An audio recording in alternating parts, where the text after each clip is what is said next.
Me convida su agüita, chicos. Agüita, 1,5 litros. Toma.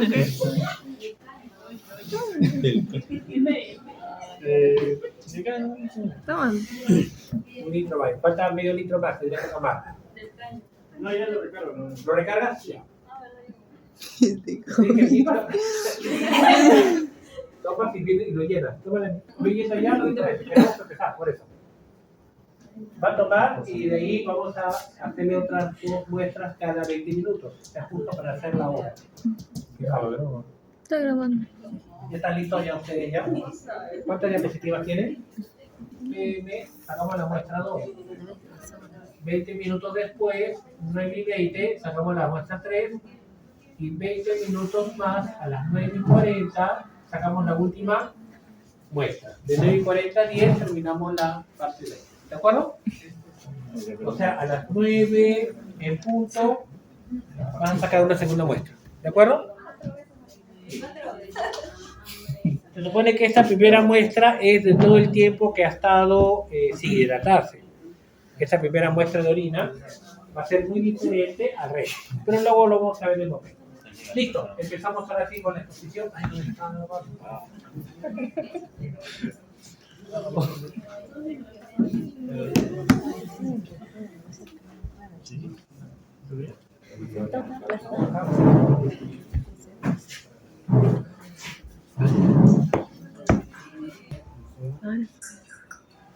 Sí, está grabando.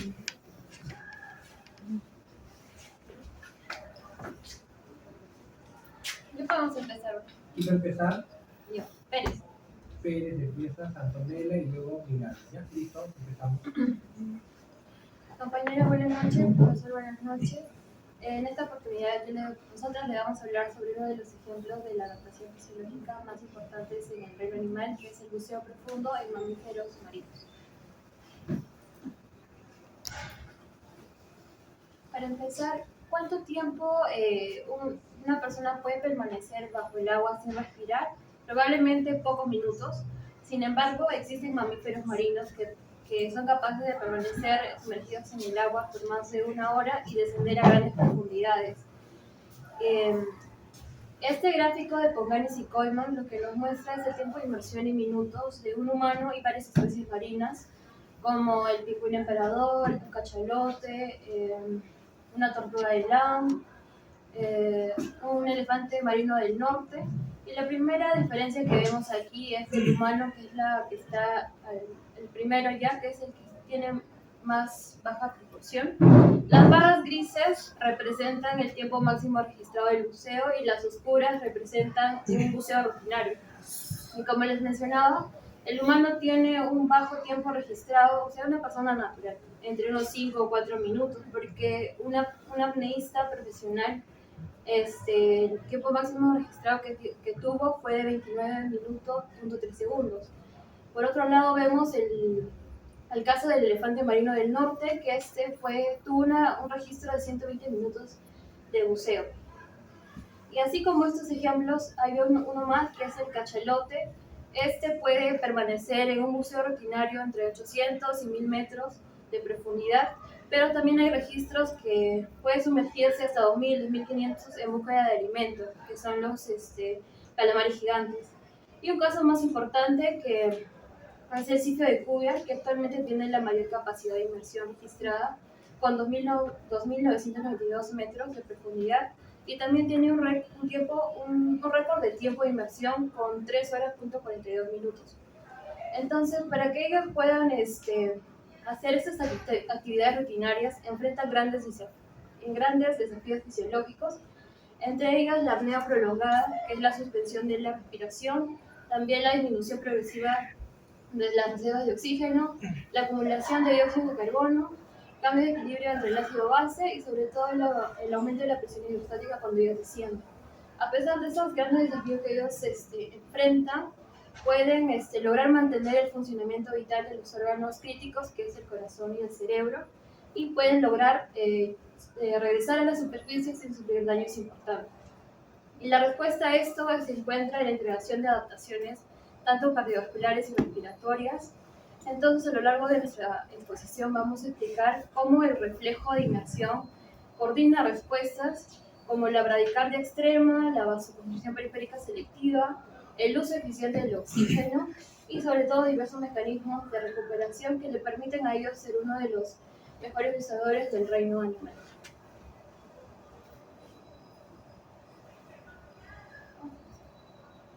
Ya. Antes de hablar de vasos sanguíneos, de reservas de oxígeno, de músculo, debemos pensar en algo fundamental, que es el corazón. ¿Qué pasa con el corazón cuando ellos realizan esta actividad rutinaria? Como sabemos, cada latido representa un gasto energético. Gasto energético es igual al consumo de oxígeno. Si ellos descendieran de la superficie a las profundidades con la misma frecuencia que en la superficie, estas reservas se agotarían rápidamente. Entonces es que a partir de eso se da el primer cambio fisiológico, que es la bradicardia extrema. Esta forma parte del reflejo de inmersión y esta comienza cuando los receptores localizados en la zona nasal detectan el contacto con el agua y envían señales a través del nervio trigémino hacia el tronco encefálico. Esas señales se van a procesar en el núcleo caudalis y se van a proyectar hacia el núcleo ambiguo. Y como consecuencia va a haber un aumento de la actividad parasimpática mediada por el nervio vago. El nervio vago, a través de sus fibras vagales, van a liberar acetilcolina en la parte del nodo sinoauricular, que es el marcapaso natural del corazón. Y esta acetilcolina se va a unir a receptores muscarínicos M2, los cuales se encuentran acoplados a proteínas GI. Esta unión, esta activación produce la inhibición de la N-ciclasa, reduce la producción del MPC cíclico y reduce la actividad de la proteína quinasa. Eso también va a favorecer a la salida de potasio a través de los canales conocidos como GILC. Entonces, como resultado fisiológico de esta parte, tenemos lo que es la hiperpolarización de las células marcapaso, es decir, que van a tardar más tiempo en generar un potencial necesario para generar un nuevo impulso eléctrico. Por ende, tenemos que la frecuencia cardíaca disminuye, el gasto cardíaco disminuye, sobre todo esto para el ahorro de oxígeno, para poder preservarlo para los órganos críticos o vitales, que es el corazón y el cerebro. En este gráfico del doctor Elmer y autores se observa la frecuencia cardíaca de dos marsopas en dos tiempos distintos, uno en 20 segundos, el otro en 80 segundos. Y eso nos ayuda a observar que luego de la última inspiración, la última respiración, es donde la frecuencia cae. Y así el tiempo de inmersión, sea corta, de 20 o de 80 segundos, la bradicardia se mantiene durante la inmersión. Pero esto no es suficiente para todo esto que ellos realizan, porque aunque la frecuencia cardíaca disminuya, el flujo va a seguir dirigiéndose a diferentes partes del cuerpo. Y en esta parte es donde ingresa el segundo cambio fisiológico durante la inmersión, que es la vasoconstricción periférica selectiva, la cual tiene la función de redirigir la sangre a los órganos vitales y disminuir el flujo sanguíneo a tejidos menos prioritarios, como la piel, un músculo esquelético, con la finalidad única de poder preservarla para los órganos vitales. Y esto comienza cuando la disminución del oxígeno y el aumento del dióxido de carbono son detectados por quimiorreceptores que están localizados en el cuerpo carotídeos y en el arco aórtico. Esta detección va a ser enviada a través de señales hacia el tronco encefálico, el cual va a activar y va a dar una respuesta simpática intensa con el fin de la preservación del oxígeno. Y esto se da de la siguiente manera. Las neuronas simpáticas liberan noradrenalina sobre arterias y arteriolas periféricas. Esta noradrenalina se va a unir a receptores alfa-1 adrenérgicos que se encuentran en el músculo liso vascular. Esta unión va a producir la activación de proteína GQ, posteriormente de la fosfolipasa C, dando como consecuencia dando dos segundos mensajeros, que es el inositol triptofano y el diaglicerol. Por su parte, el inositol libera calcio desde el retículo sarcoplásmico hacia el citoplasma celular, y esta acumulación va a ser detectada por proteínas llamadas calmodulanas las cuales van a formar un complejo llamado calcio-calmodulina, la cual va a activar de manera directa a lo que es la quinasa de cadena ligera de miosina. Esta quinasa ligera de miosina va fosforila a la cadena ligera de miosina, la cual le va a permitir la interacción con la actina y se va a generar la contracción. Resultado de esto tenemos que disminuye el diámetro de arterias y arteriolas, aumenta la resistencia vascular periférica, se disminuye el flujo sanguíneo en numerosos tejidos, pero se mantiene la irrigación hacia los órganos vitales o críticos, como había mencionado, que es el corazón y el cerebro, gracias a mecanismos locales de autorregulación. Y en este gráfico de Erdner, en un estudio que se realizó en 1999, se observa lo que ya mencionamos, cómo cambia el flujo sanguíneo durante la inmersión. Como esta es parte del cerebro y estos son de otros tejidos. El cerebro se mantiene irrigado, mientras que los otros se disminuye su flujo sanguíneo durante la inmersión. Y en esta última imagen se observa los vasos sanguíneos durante una respiración normal y esta mientras el buceo. Se observa, no tal vez a gran escala, pero sí hay una reducción de su diámetro y esto es gracias a la vasoconstricción periférica.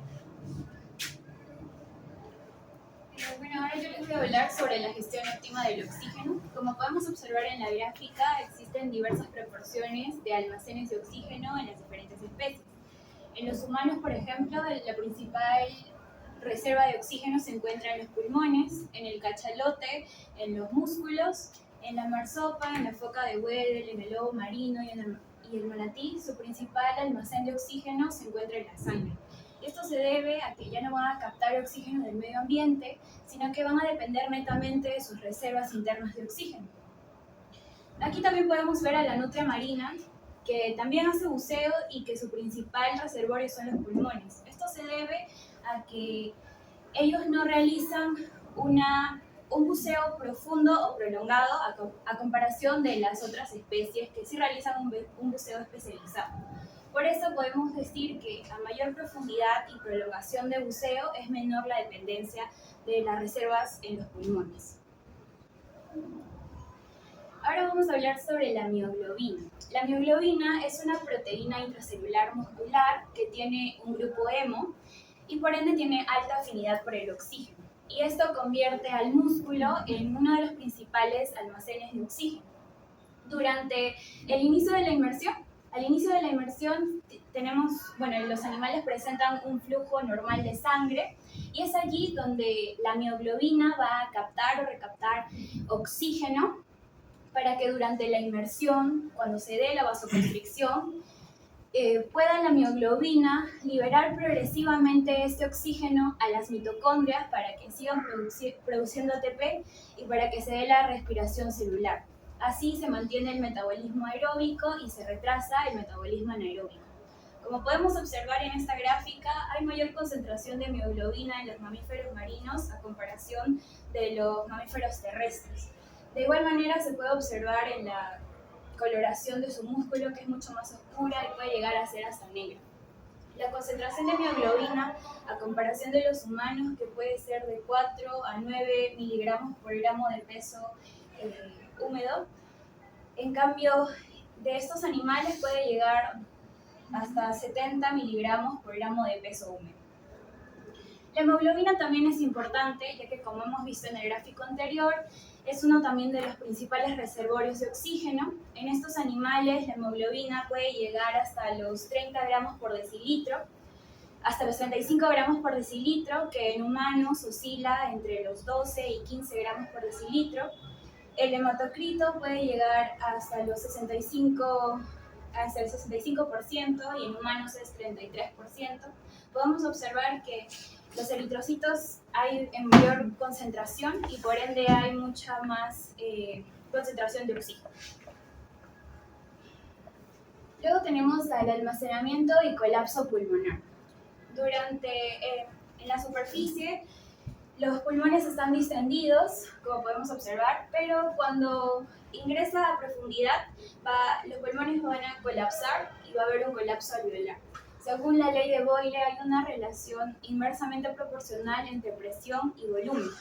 por ende, a mayor presión o mayor profundidad, donde hay mayor presión, va a haber menos volumen de los pulmones y por ende se van a contraer o van a colapsar. Y cuando hay este colapso alveolar, todo el aire se va a dirigir a la tráquea y a los bronquios, que tienen anillos cartilaginosos reforzados que les van a ayudar a contraerse y a cortarse para que sirvan como un reservorio secundario mientras que el animal está en apnea o está en inmersión. Y esto va a ayudar a que no haya intercambio gaseoso y pues no haya absorción de nitrógeno, evitando los riesgos de narcosis y la enfermedad por descompresión. Cabe recalcar que los alvéolos van a estar cubiertos por un líquido surfactante producido por el neumocito tipo 2 que le va a ayudar como un antiadherente para que cuando el animal nuevamente regrese a la superficie no haya ningún tipo de peligro cuando tenga que nuevamente volver a su forma natural. Y bueno, la recuperación tras la inmersión. Como hemos hablado anteriormente, durante el buceo la frecuencia cardíaca y el gasto cardíaco van a disminuir, pero en la recuperación estos van a aumentar exponencialmente, se van a disparar. Y esto se debe a que el corazón va a bombear mucha sangre, va a haber de 80 a 100 latidos por minuto para que haya una reperfusión periférica y para que el oxígeno nuevamente llegue a todos los tejidos mediante el flujo sanguíneo que ha estado restringido durante el buceo. Y también tenemos que el CO2 va a aumentar en buceo, pero va a disminuir en la recuperación. Y esto se debe a que pues, va a haber una buena ventilación pulmonar.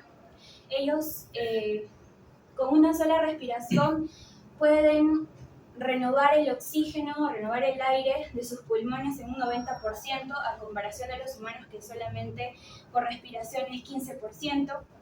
Entonces eso va a ayudar a que haya una rápida recuperación o rápida eliminación del dióxido de carbono. Lo más significativo en este gráfico es la concentración de lactato, que se va a disparar o va a tener un gran aumento. Y esto se debe a que durante el buceo, mediante la vasoconstricción, este lactato se va a concentrar en los músculos. Pero luego cuando regrese a la superficie para la recuperación, este lactato va a salir al flujo sanguíneo general. Y es allí donde pues, vamos a observar la gran concentración de lactato. Pero esto no se va a dar en todas las especies, ya que existe el límite aeróbico de buceo. Y esto se refiere a que, pues, por ejemplo, los animales, la foca de Weddell, de 20 a 25 minutos es su límite aeróbico de buceo y ya no va a tener concentraciones de lactato. Los leones marinos pueden bucear de 4 a 6 minutos y no va a tener concentraciones de lactato, va a evitar las concentraciones. Y el cachalote de 40 a 50 minutos va a evitar las concentraciones de lactato. Y se ha hecho un estudio que los animales en el buceo natural o o cuando no es forzado, suelen controlar esos límites. Entonces no llega a tener una gran concentración de lactato. Y si lo tiene, hay un tiempo de recuperación donde un porcentaje de ese lactato va a pasar al hígado, que mediante el ciclo de Cori va a producir glucosa y otro se va a recuperar en el tiempo de recuperación. Y bueno, luego también en este gráfico podemos observar que el oxígeno va a disminuir y la recuperación en el oxígeno va a aumentar. Y esto va a hacer que se produzcan radicales superóxidos, que pueden dañar a los tejidos, a las células, hasta el ADN.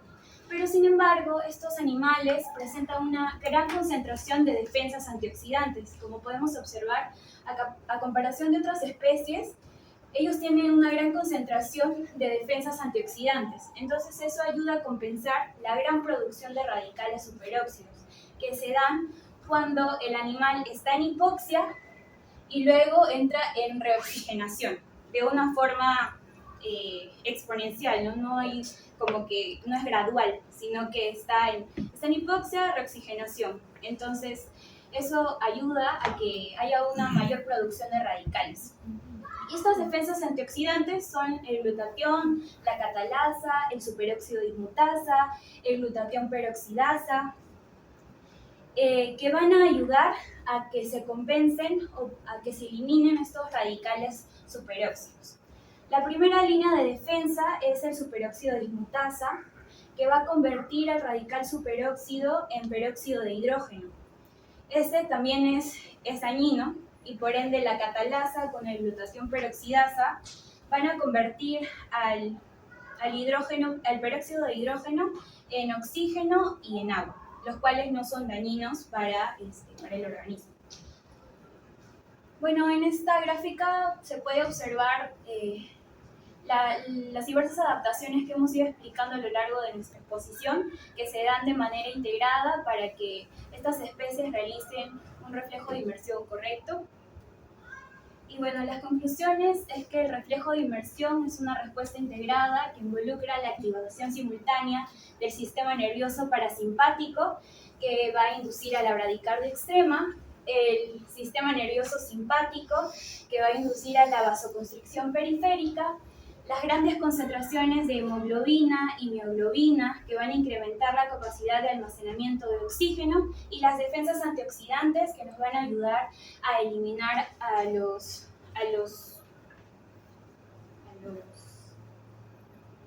radicales superóxidos.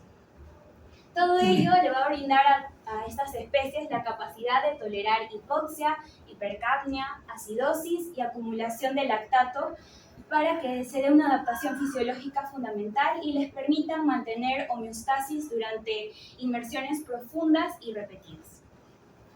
Esta es la bibliografía. Muchas gracias.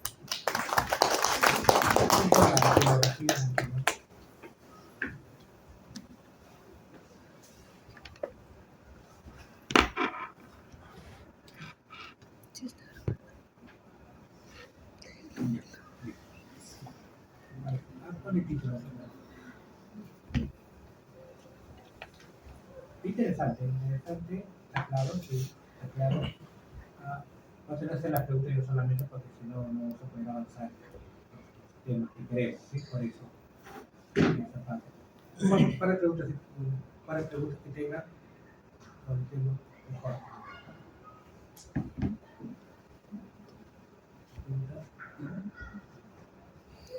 Ha estado claro, ¿ah? Los gráficos están muy interesantes. Cuadritos, voy a revisar la bibliografía, muy interesante está colocado. Han colocado ambos. Interesante los radicales libres. ¿Puedes colocar la parte de los radicales libres?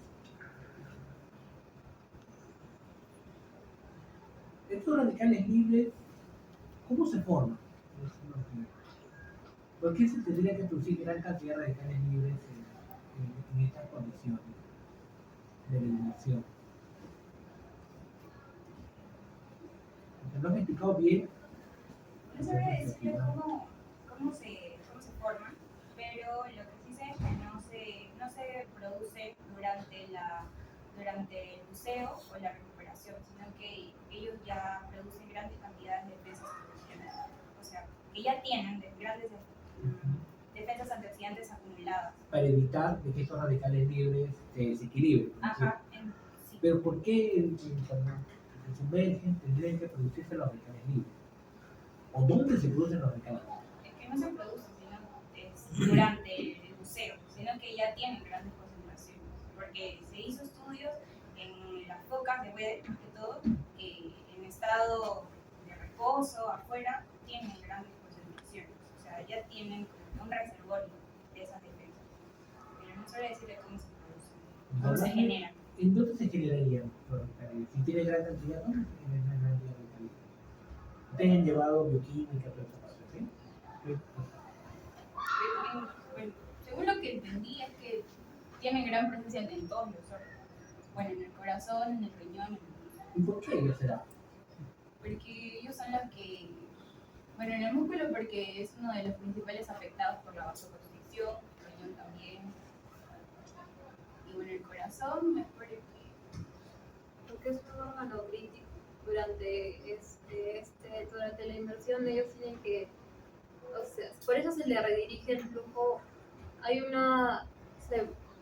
no hay una... El flujo sanguíneo no se disminuye de manera constante, sino que se mantienen irrigados estos órganos críticos o importantes para la supervivencia.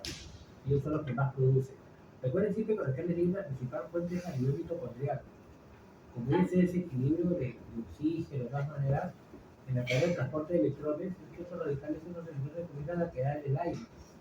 Y la poca disponibilidad de oxígeno, uno diría, uy, si hay menos oxígeno en el problema, más bien, el poco oxígeno que tiene, esos electrones se comienzan a juntar y por eso el principal radical libre es radical libre, no antioxidante.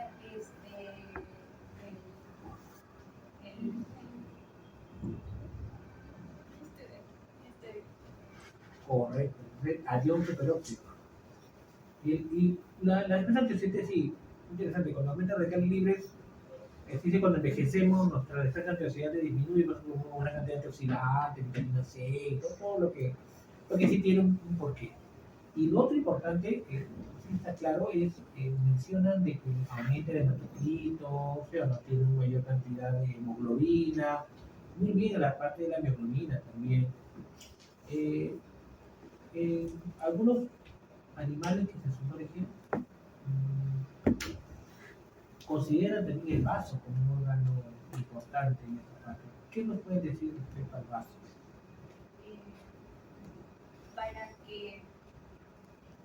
Para que no... Como el hematocrito está aumentado, la viscosidad también va a aumentar de la sangre. Entonces va a necesitar que el corazón bombee mucho más fuerte. Pero para evitar eso, los eritrocitos se van a concentrar en el vaso, una gran proporción de los eritrocitos. ¿Se quedan en el vaso o salen del vaso? Se concentran y luego van a salir las sangre. Seguro que leí era así. ¿Qué opinas?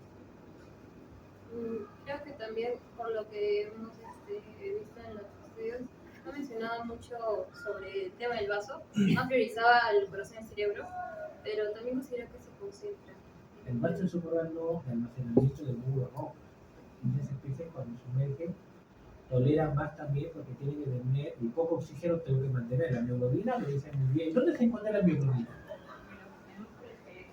¿Dentro, afuera, en la sangre, entra o está dentro? Está dentro, muy bien. La mioglobina está dentro.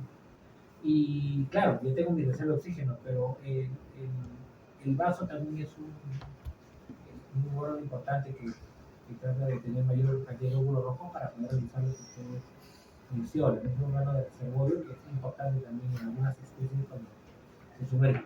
Lo que sí me causó bastante fue esa parte de la concentración de lactato de sal. ¿Quieren un poquito más explicarnos esa parte? Es elevación en la recuperación, porque uno esperaría más bien que el lactato comience a disminuir la recuperación, porque ustedes mencionan que aumenta. Eso se debe a que durante el buceo hay vasoconstricción. Entonces, los vasos sanguíneos disminuyen su diámetro, entonces no hay un flujo normal y hay una mayor concentración de lactato en el músculo esquelético. Entonces, cuando se da la recuperación, ya no se da la vasoconstricción, entonces aumenta el diámetro de los vasos sanguíneos y pues el lactato va a entrar a la circulación general. Y pues aumenta. Muy bien, muy bien. Julio. Bueno. No te conozco. El número 2, por favor. Muchas gracias. ¿Y cómo se produce el lactato? Por eso, porque he hablado bastante de lactato, ¿cierto?